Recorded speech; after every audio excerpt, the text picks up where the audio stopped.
I'm no expert when it comes to love. I don't have a black belt when it comes to love, but I think we need to reconsider the idea of falling in love. Since we were children, society has taught us through movies and other means that when we get older, we're going to find somebody and we're going to fall in love. And falling in love means we have that warm, fuzzy feeling inside. We have fireworks when we're around that person. We have that butterfly feeling all the time when we're around that person.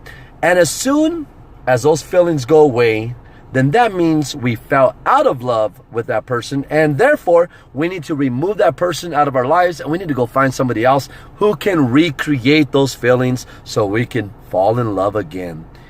Here's the thing. Have you ever been to a birthday party and you bought a boy a toy, and for the first time he grabs a hold of that present, he opens up that present, he sees that toy, and there's excitement. Why is there excitement? Because it's new. It's going to be the very first time for him to own that toy. It's going to be the very first time for him to play with that toy. It's going to be the very first time for him to discover all the features of that toy. But what happens in 1 year, 2 years later? You find that same toy that used to excite him in the backyard collecting dust. In other words, when you meet somebody for the first time, of course there's excitement because you're not paying attention to their flaws, even though they have them.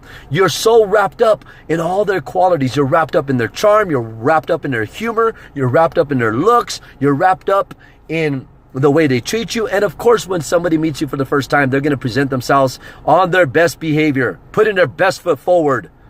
They're not going to be showing the real them. That's human nature. But as time goes on, what happens? Oh, they don't make an effort anymore to put their best foot forward. They don't make an effort anymore to present their good side only. Their flaws begin to come out. And then we switch focus. We're no longer focusing on their qualities. We're focusing on their flaws. And as we focus on their flaws, we're going to develop negative feeling toward them that's going to remove all that fuzzy, wuzzy feeling inside. And then we're going to conclude that we must not be in love with them. And therefore, we need to remove them and go find somebody else to recreate those feelings.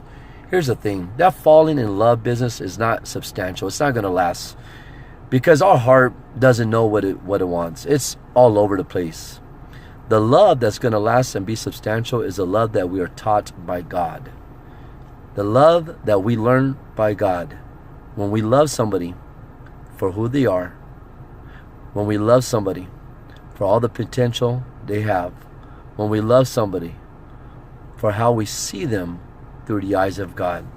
Now, when we learn that love, which is self-sacrificial rather than self-centered, that love is substantial. This falling in love business, you got to throw that out the window.